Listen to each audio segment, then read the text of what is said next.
आइए जानते हैं आज के कुछ प्रमुख अंतर्राष्ट्रीय खबरों को, लेकिन इससे पहले एक नजर आज के हेडलाइंस पर। कल सुबह 8 बजे से यूपी में शुरू हो जाएंगे वोटों की काउंसलिंग। ईवीएम को लेकर अखिलेश यादव के आरोप के बाद इस अधिकारी पर गिरी गाज, चुनाव आयोग ने दिए निर्देश। एक और एग्जिट पोल ने बढ़ाई अखिलेश की उम्मीदें, सर्वे में सपा गठबंधन को 238 सीटें मिलने का अनुमान। जेलेंस्की ने तोड़ा झुकने के बाद पुतिन भी नरम पड़े, रूस ने कहा हमारी कोशिश यूक्रेन की सरकार हटाने की नहीं। सुप्रीम कोर्ट ने राजीव गांधी के हत्या के दोषी एजे पेरारिबलन को जमानत दी, 32 साल से जेल में है बंद। क्रेमलिन ने कहा रूस के खिलाफ आर्थिक युद्ध छेड़ रहा अमेरिका। भड़के पुतिन, अमेरिकी बैन को बताया आर्थिक परमाणु युद्ध, रूस भी देगा जवाब। बाजार में लगातार दूसरे दिन तेजी, सेंसेक्स 1200 अंक से ज्यादा चटकर हुआ बंद। दूल्हा दुल्हन बने सलमान खान और सोनाक्षी सिन्हा, वेडिंग फोटो देख होंगे शॉक। और आईसीसी टेस्ट रैंकिंग में भारतीय खिलाड़ियों का दबदबा, टॉप 5 में कोहली की वापसी।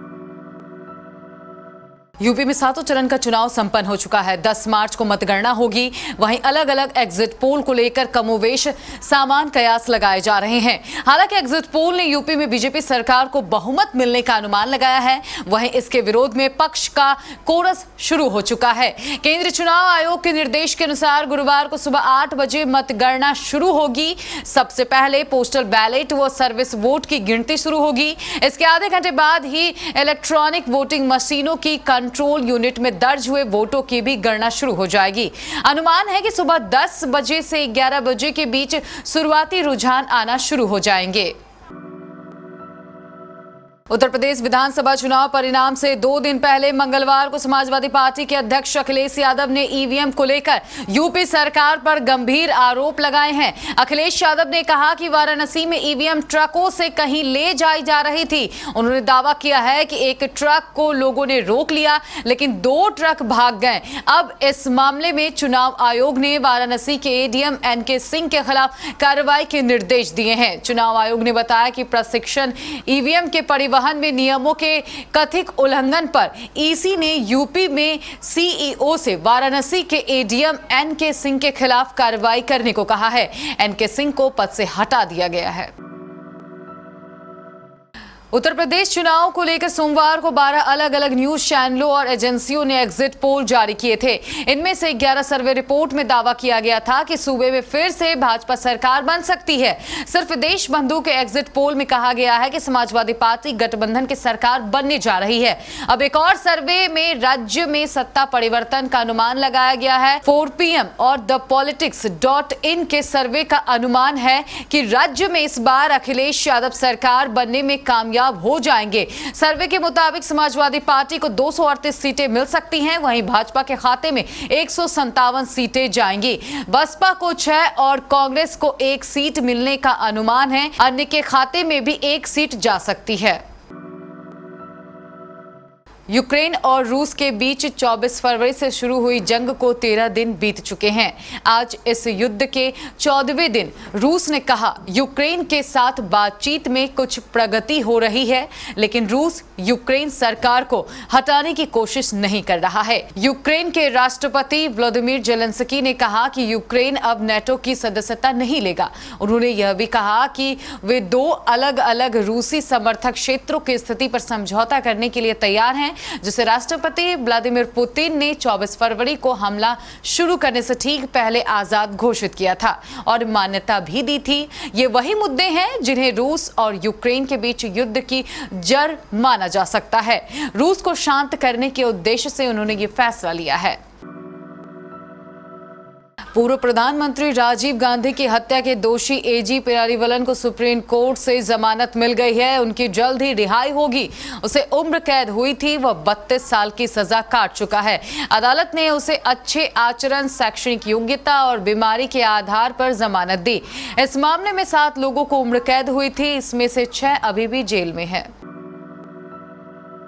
रूस और यूक्रेन के बीच जारी जंग का आज 14वां दिन है। रूस के राष्ट्रपति व्लादिमीर पुतिन ने बीती 24 फरवरी को यूक्रेन में एक विशेष सैन्य अभियान को मंजूरी दी थी, जिसके बाद रूसी फौज ने पूर्व सोवियत संघ में शामिल रहे अपने पड़ोसी देश पर चढ़ाई कर दी थी। अमेरिकी कांग्रेस के सदस्य बुधवार को एक द्विदलीय प्रस्ताव के मसौदे पर सहमत हुए, जिसमें यूक्रेन और यूरोपीय सहयोगियों की मदद के लिए 13.6 अरब डॉलर की आर्थिक सहायता देने का प्रावधान किया गया है। सांसदों ने महामारी से निपटने के लिए घोषित 15 खरब डॉलर के बजट के बाकी हिस्से के रूप में संघीय एजेंसियों को अरबों डॉलर की अतिरिक्त मदद देने पर भी सहमति जताई है।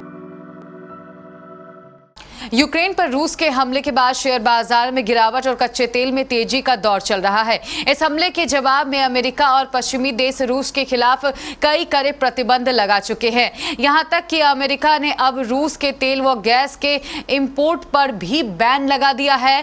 तेजी से बदलते वैश्विक घटनाक्रमों के बीच क्रूड ऑयल 14 साल के हाई पर है और इस कारण देश में लोगों को फिर से महंगे पेट्रोल डीजल का दर्द सता रहा है।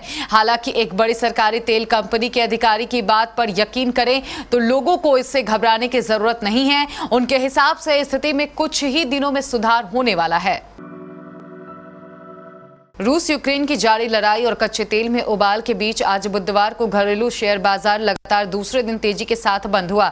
मामूली तेजी के साथ कारोबार शुरू करने के बाद घरेलू बाजार लगातार चढ़ता गया। जब कारोबार समाप्त हुआ तो बीएसई सेंसेक्स और एनएसई निफ्टी 2% से ज्यादा मजबूती के साथ बंद हुआ।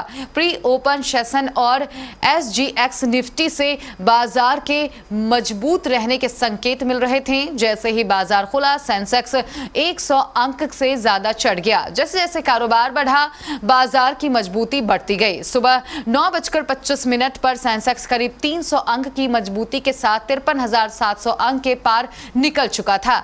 इसी तरह एनएसई निफ्टी 0.55% चढ़कर 16,100 अंक के स्तर पर पहुंच चुका था। लो जी, फैंस ने तो हद ही कर दी। लगता है फैंस तहे दिल से चाहते हैं कि सलमान खान शादी कर ले, तभी तो एक्टर की फेक वेडिंग फोटोज को बार बार रिक्रिएट किया जा रहा है। पिछले दिनों सामने आई सोनाक्षी और सलमान की तस्वीर तो आपने देखी ही होगी, जिसमें सलमान सोनाक्षी को रिंग पहना रहे थे। अब यूजर्स ने वरुण धवन और नताशा दलाल की वेडिंग फोटो पर सलमान और सोनाक्षी का चेहरा लगाकर वायरल कर दिया है। आप भी सलमान और सोनाक्षी की नई फोटोशॉप्ड वेडिंग फोटो देखेंगे तो चौंक जाएंगे। तस्वीर में सलमान खान और सोनाक्षी सिन्हा दूल्हा और दुल्हन बने नजर आ रहे हैं। दोनों की जयमाला हो रखी है। ब्राइडल आइटर में वे दोनों एक दूसरे को हाथ जोड़े नजर आ रहे हैं। वरुण और नताशा ने अपने शादी में ऐसा ही पोज दिया था।